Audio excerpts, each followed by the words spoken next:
Moby Dick, by Herman Melville, chapters 48 to 50. Chapter 48. The First Lowering. The phantoms, for so they seemed, were flitting on the other side of the deck, and, with a noiseless celerity, were casting loose the tackles and bands of the boat which swung there. This boat had always been deemed one of the spare boats, though technically called the captain's, on account of its hanging from the starboard quarter.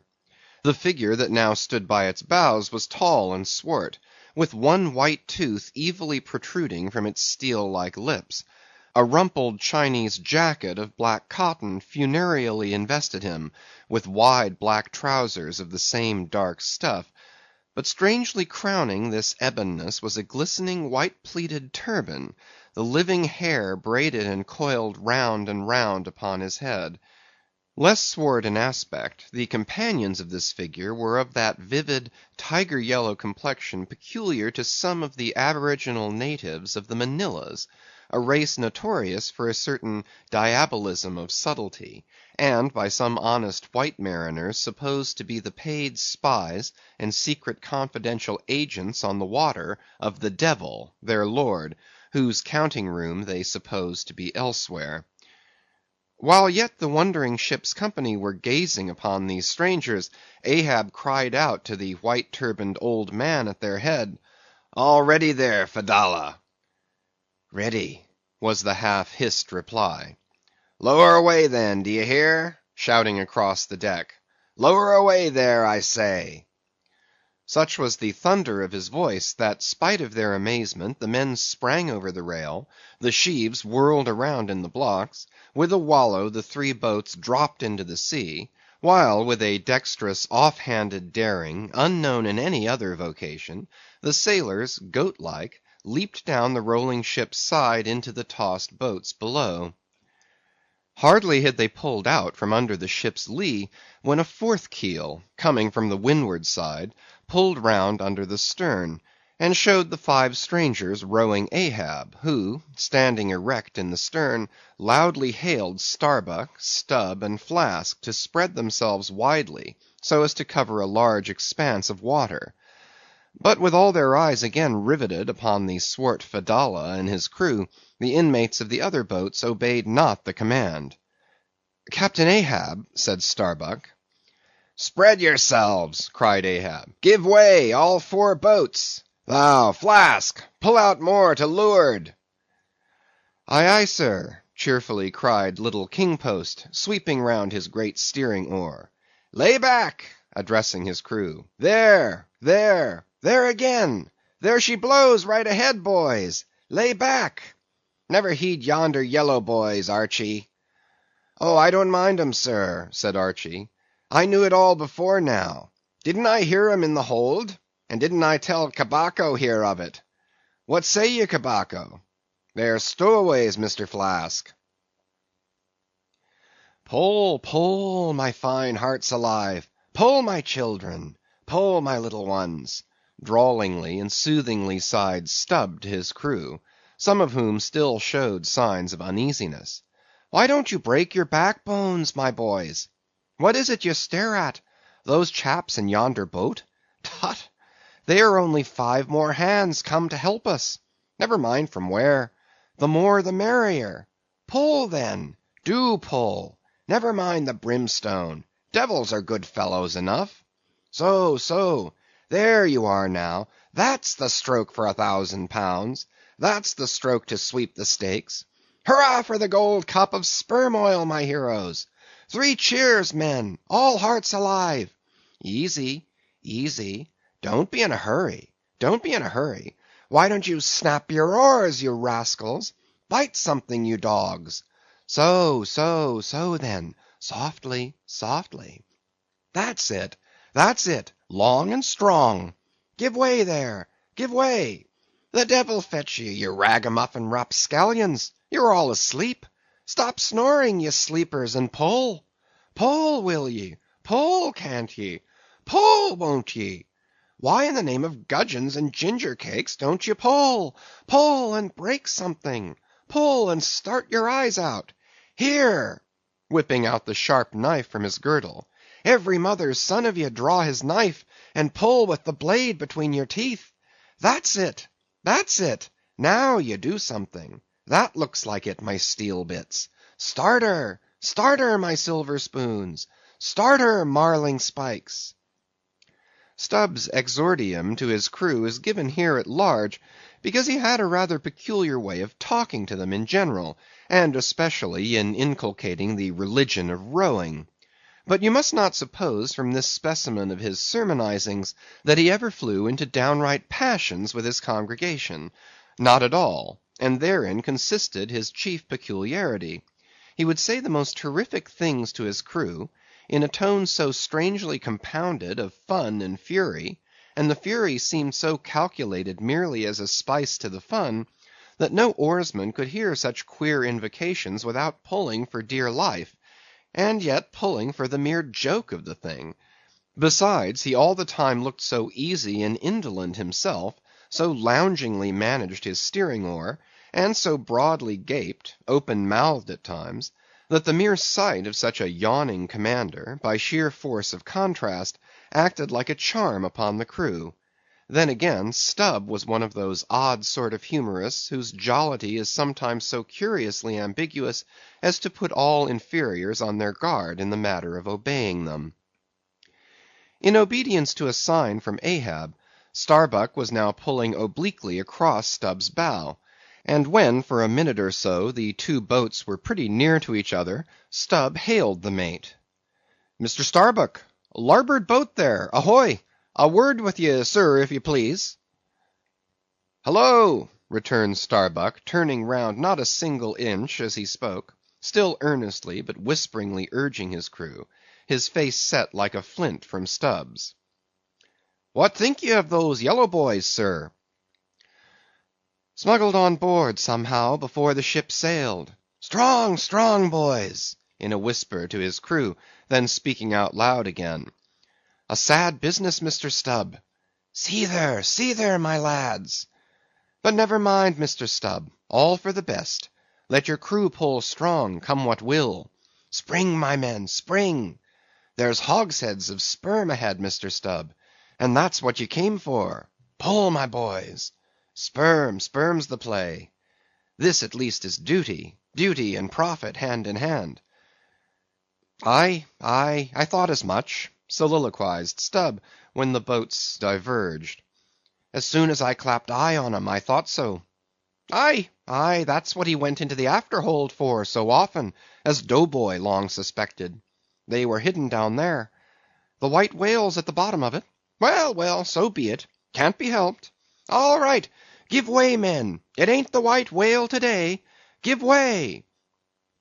Now the advent of these outlandish strangers at such a critical instant as the lowering of the boats from the deck, this had not unreasonably awakened a sort of superstitious amazement in some of the ship's company. But Archy's fancied discovery having some time previous got abroad among them, though indeed not credited then, this had in some small measure prepared them for the event. It took off the extreme edge of their wonder. So what with all this, and Stubb's confident way of accounting for their appearance, they were, for the time, freed from superstitious surmisings, though the affair still left abundant room for all manner of wild conjectures as to dark Ahab's precise agency in the matter from the beginning.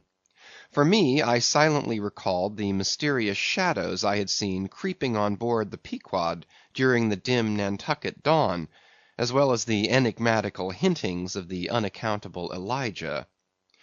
Meanwhile, Ahab, out of hearing of his officers, having sighted the furthest to windward, was still ranging ahead of the other boats, a circumstance bespeaking how potent a crew was pulling him. Those tiger-yellow creatures of his seemed all steel and whalebone; like 5 trip-hammers they rose and fell with regular strokes of strength, which periodically started the boat along the water like a horizontal burst boiler out of a Mississippi steamer. As for Fedallah, who was seen pulling the harpooneer oar, he had thrown aside his black jacket, and displayed his naked chest with the whole part of his body above the gunwale, clearly cut against the alternating depressions of the watery horizon; while at the other end of the boat Ahab, with one arm like a fencer's thrown half backward into the air, as if to counterbalance any tendency to trip, Ahab was seen steadily managing his steering oar, as in 1,000 boat lowerings ere the white whale had torn him. All at once the outstretched arm gave a peculiar motion, and then remained fixed, while the boat's 5 oars were seen simultaneously peaked. Boat and crew sat motionless on the sea. Instantly the 3 spread boats in the rear paused on their way. The whales had irregularly settled bodily down into the blue, thus giving no distantly discernible token of the movement, though from his closer vicinity Ahab had observed it. "Every man, look out along his oars!" cried Starbuck. "Thou, Queequeg, stand up!" Nimbly springing up on the triangular raised box in the bow, the savage stood erect there, and with intensely eager eyes gazed off towards the spot where the chase had last been descried. Likewise upon the extreme stern of the boat, where it was also triangularly platformed level with the gunwale, Starbuck himself was seen coolly and adroitly balancing himself to the jerking tossings of his chip of a craft, and silently eyeing the vast blue eye of the sea. Not very far distant Flask's boat was also lying breathlessly still, its commander recklessly standing upon the top of the loggerhead, a stout sort of post rooted in the keel, and rising some 2 feet above the level of the stern platform. It is used for catching turns with the whale line.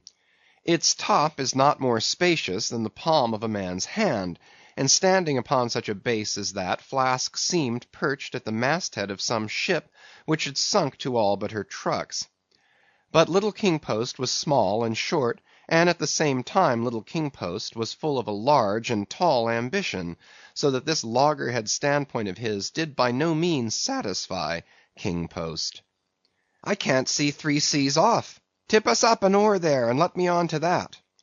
Upon this Daggoo, with either hand upon the gunwale to steady his way, swiftly slid aft, and then erecting himself, volunteered his lofty shoulders for a pedestal. "Good a masthead as any, sir. Will you mount?" "That I will, and thank you very much, my fine fellow. Only I wish you 50 feet taller."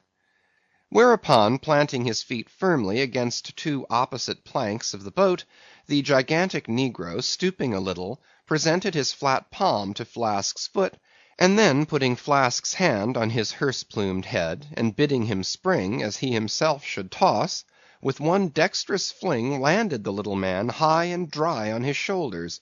And here was Flask now standing, Daggoo with one lifted arm furnishing him with a breastband to lean against and steady himself by.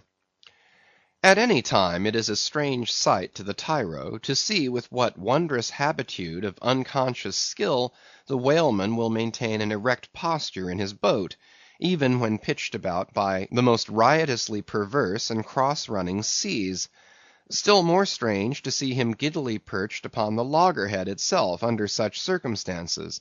But the sight of little Flask mounted upon gigantic Daggoo was yet more curious, for sustaining himself with a cool, indifferent, easy, unthought of, barbaric majesty, the noble negro to every roll of the sea harmoniously rolled his fine form.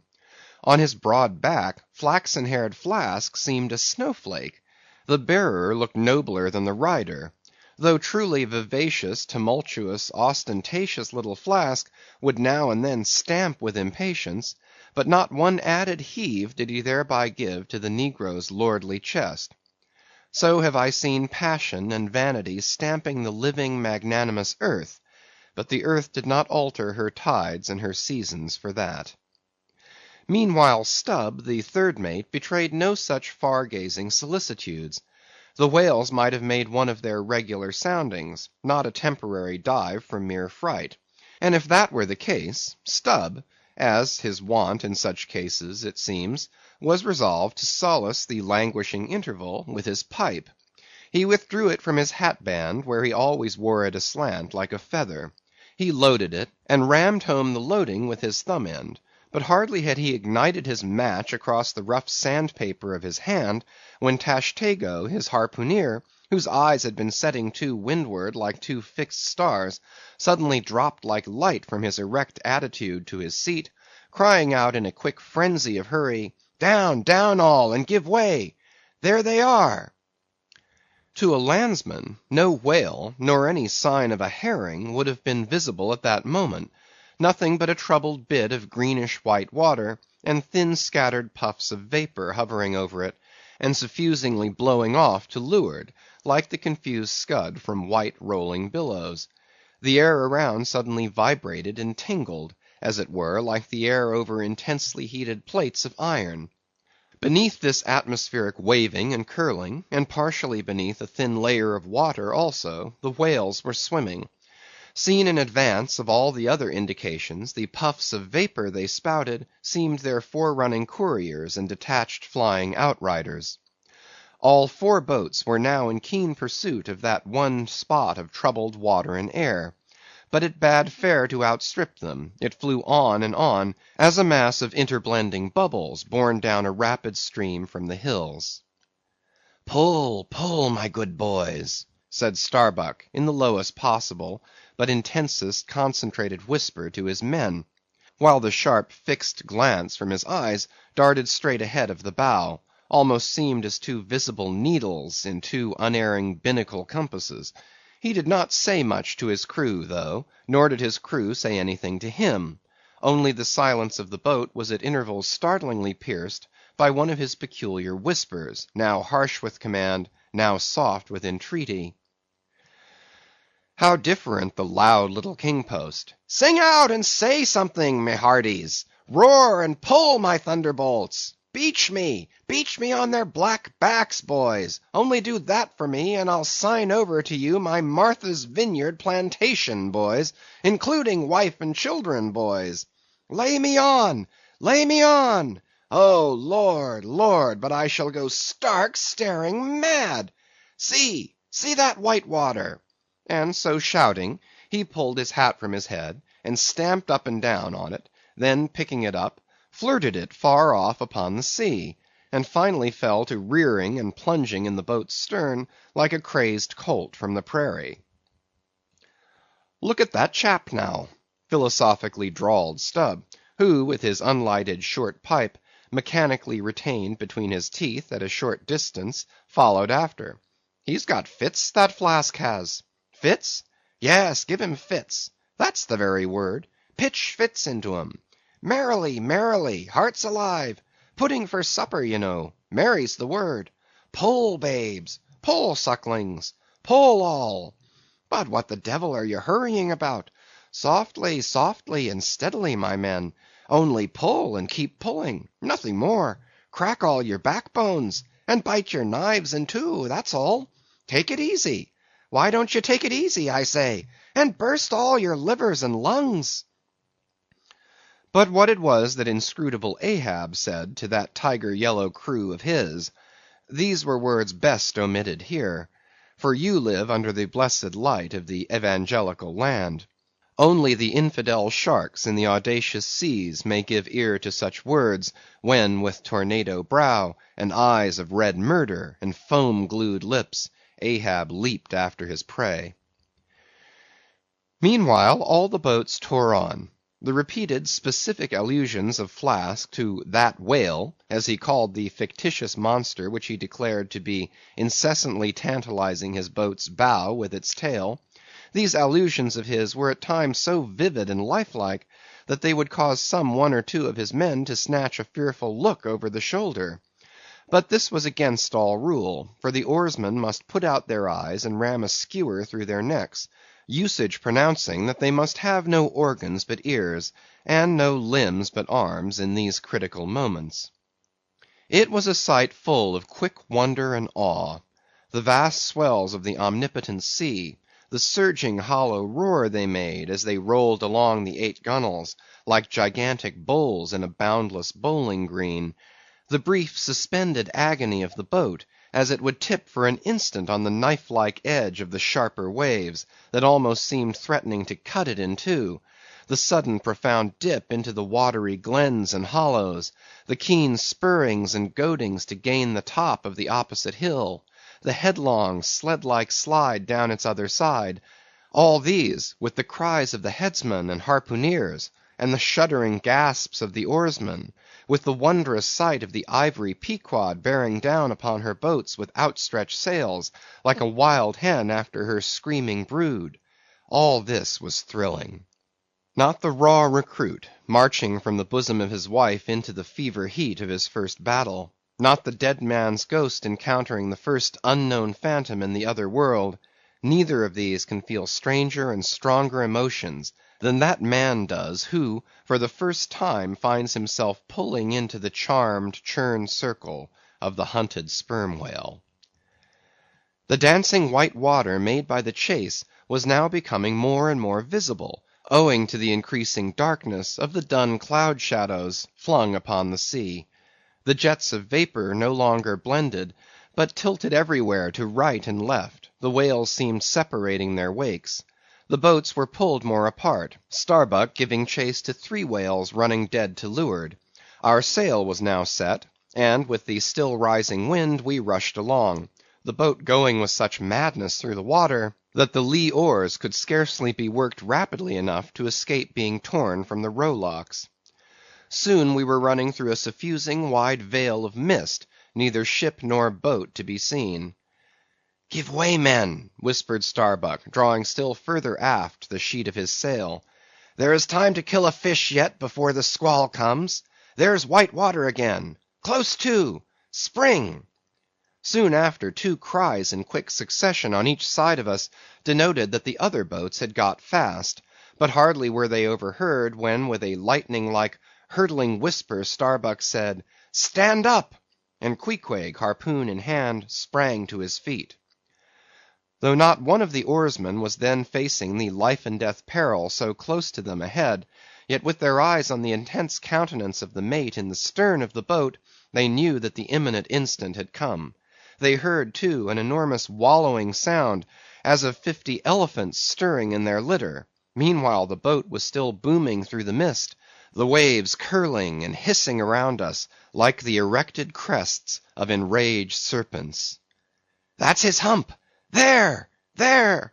Give it to him!" whispered Starbuck. A short rushing sound leaped out of the boat. It was the darted iron of Queequeg. Then, all in one welded commotion, came an invisible push from astern, while forward the boat seemed striking on a ledge. The sail collapsed and exploded. A gush of scalding vapor shot up near by. Something rolled and tumbled like an earthquake beneath us.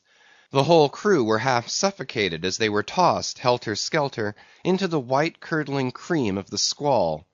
Squall, whale, and harpoon had all blended together, and the whale, merely grazed by the iron, escaped. Though completely swamped, the boat was nearly unharmed. Swimming round it, we picked up the floating oars, and lashing them across the gunwale, tumbled back to our places. There we sat up to our knees in the sea, the water covering every rib and plank, so that to our downward gazing eyes the suspended craft seemed a coral boat grown up to us from the bottom of the ocean. The wind increased to a howl, the waves dashed their bucklers together, the whole squall roared, forked, and crackled around us like a white fire upon the prairies, in which, unconsumed, we were burning, immortal in these jaws of death. In vain we hailed the other boats; as well roar to the live coals down the chimney of a flaming furnace, as hail those boats in that storm. Meanwhile the driving scud, rack, and mist grew darker with the shadows of night. No sign of the ship could be seen. The rising sea forbade all attempts to bail out the boat. The oars were useless as propellers, performing now the office of life preservers. So, cutting the lashing of the waterproof match keg, after many failures, Starbuck contrived to ignite the lamp in the lantern. Then, stretching it on a waif pole, handed it to Queequeg as the standard bearer of this forlorn hope. There, then, he sat, holding up that imbecile candle in the heart of that almighty forlornness. There, then, he sat, the sign and symbol of a man without faith, hopelessly holding up hope in the midst of despair. Wet, drenched through, and shivering cold, despairing of ship or boat, We lifted our eyes as the dawn came on. The mist still spread over the sea, the empty lantern lay crushed in the bottom of the boat. Suddenly Queequeg started to his feet, hollowing his hand to his ear. We all heard a faint creaking, as of ropes and yards, hitherto muffled by the storm. The sound came nearer and nearer; the thick mists were dimly parted by a huge, vague form. Affrighted, we all sprang into the sea, as the ship at last loomed into view, bearing right down upon us, within a distance not much more than its length. Floating on the waves, we saw the abandoned boat. As for one instant it tossed and gaped beneath the ship's bows, like a chip at the base of a cataract. And then the vast hull rolled over it, and it was seen no more till it came up weltering astern. Again we swam for it, were dashed against it by the seas, and were at last taken up and safely landed on board. Ere the squall came close to, the other boats had cut loose from their fish, and returned to the ship in good time. The ship had given us up, but was still cruising, if haply it might light upon some token of our perishing, an oar or a lance pole. CHAPTER 49. The Hyena. There are certain queer times and occasions in this strange mixed affair we call life, when a man takes this whole universe for a vast practical joke, though the wit thereof he but dimly discerns, and more than suspects that the joke is at nobody's expense but his own. However, nothing dispirits and nothing seems worth while disputing. He bolts down all events, all creeds and beliefs and persuasions, all hard things, visible and invisible, never mind how knobby, as an ostrich of potent digestion gobbles down bullets and gun-flints. And as for small difficulties and worryings, prospects of sudden disaster, peril of life and limb, all these, and death itself, seem to him only sly, good-natured hits, and jolly punches in the side bestowed by the unseen and unaccountable old joker. That odd sort of wayward mood I am speaking of comes over a man only in some time of extreme tribulation. It comes in the very midst of his earnestness, so that what just before might have seemed to him a thing most momentous, now seems but a part of the general joke. There is nothing like the perils of whaling to breed this free and easy sort of genial desperado philosophy, and with it I now regarded this whole voyage of the Pequod, and the great white whale, its object. Queequeg, said I, when they had dragged me, the last man, to the deck, and I was still shaking myself in my jacket to fling off the water, Queequeg, my fine friend, does this sort of thing often happen? Without much emotion, though soaked through just like me, he gave me to understand that such things did often happen. Mr. Stubb, said I, turning to that worthy, who buttoned up in his oil jacket, was now calmly smoking his pipe in the rain. Mr. Stubb, I think I have heard you say, that of all whalemen you ever met, our chief mate, Mr. Starbuck, is by far the most careful and prudent. I suppose, then, that going plump on a flying whale with your sail set in a foggy squall is the height of a whaleman's discretion. Certain. I've lowered for whales from a leaking ship in a gale off Cape Horn. Mr. Flask, said I, turning to little King Post, who was standing close by, you are experienced in these things, and I am not. Will you tell me whether it is an unalterable law in this fishery, Mr. Flask, for an oarsman to break his own back, pulling himself back foremost into death's jaws? Can't you twist that smaller? Said Flask. Yes, that's the law. I should like to see a boat's crew backing water up to a whale face foremost. Ha, ha! The whale would give them squint for squint, mind that. Here, then, from three impartial witnesses, I had a deliberate statement of the entire case.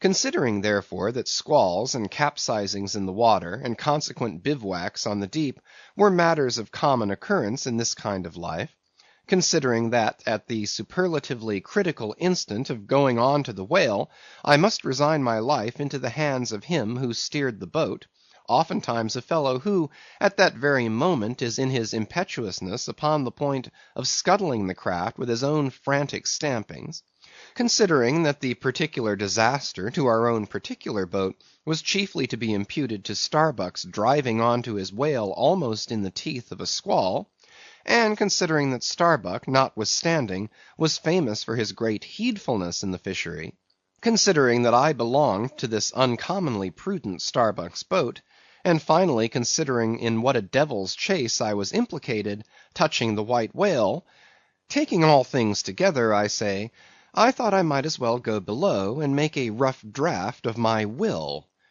Queequeg, said I, come along. You shall be my lawyer, executor, and legatee.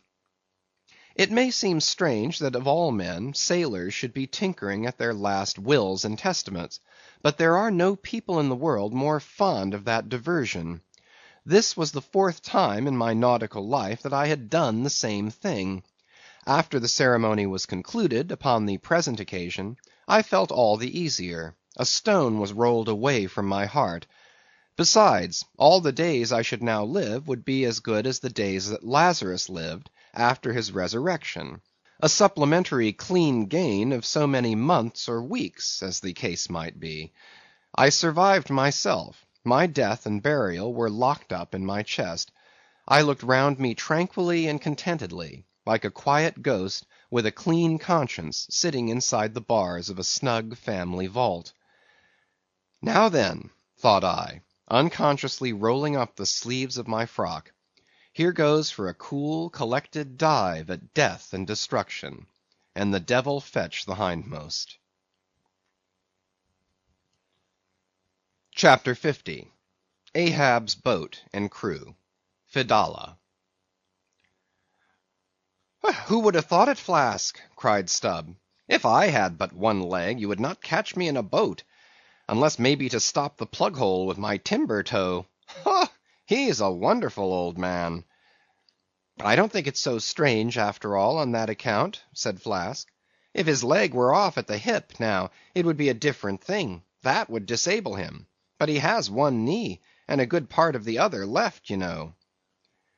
"I don't know that, my little man. I never yet saw him kneel."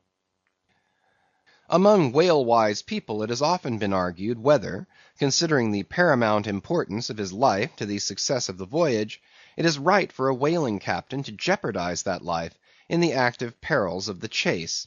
So Tamerlane's soldiers often argued with tears in their eyes whether that invaluable life of his ought to be carried into the thickest of the fight. But with Ahab the question assumed a modified aspect. Considering that with 2 legs man is but a hobbling wight in all times of danger; considering that the pursuit of whales is always under great and extraordinary difficulties; that every individual moment, indeed, then comprises a peril; under these circumstances, is it wise for any maimed man to enter a whale boat in the hunt? As a general thing, the joint owners of the Pequod must plainly have thought not. Ahab well knew that although his friends at home would think little of his entering a boat in certain comparatively harmless vicissitudes of the chase, for the sake of being near the scene of action and giving his orders in person; yet for Captain Ahab to have a boat actually apportioned to him as a regular headsman in the hunt; above all, for Captain Ahab to be supplied with 5 extra men, as that same boat's crew; he well knew that such generous conceits never entered the heads of the owners of the Pequod. Therefore, he had not solicited a boat's crew from them, nor had he in any way hinted his desires on that head. Nevertheless, he had taken private measures of his own touching all that matter. Until Archy's published discovery, the sailors had little foreseen it; though to be sure when, after being a little while out of port, all hands had concluded the customary business of fitting the whale boats for service; when some time after this Ahab was now and then found bestirring himself in the matter of making thole pins with his own hands for what was thought to be one of the spare boats, and even solicitously cutting the small wooden skewers, which, when the line is running out, are pinned over the groove in the bow; when all this was observed in him, and particularly his solicitude in having an extra coat of sheathing in the bottom of the boat, as if to make it better withstand the pointed pressure of his ivory limb, and also the anxiety he evinced in exactly shaping the thigh board, or clumsy cleat as it is sometimes called, the horizontal piece in the boat's bow for bracing the knee against in darting or stabbing at the whale, when it was observed how often he stood up in that boat with his solitary knee fixed in the semicircular depression in the cleat, and with the carpenter's chisel gouged out a little here and straightened it a little there, all these things, I say, had awakened much interest and curiosity at the time. But almost everybody supposed that this particular preparative heedfulness in Ahab must only be with a view to the ultimate chase of Moby Dick, for he had already revealed his intention to hunt that mortal monster in person. But such a supposition did by no means involve the remotest suspicion as to any boat's crew being assigned to that boat.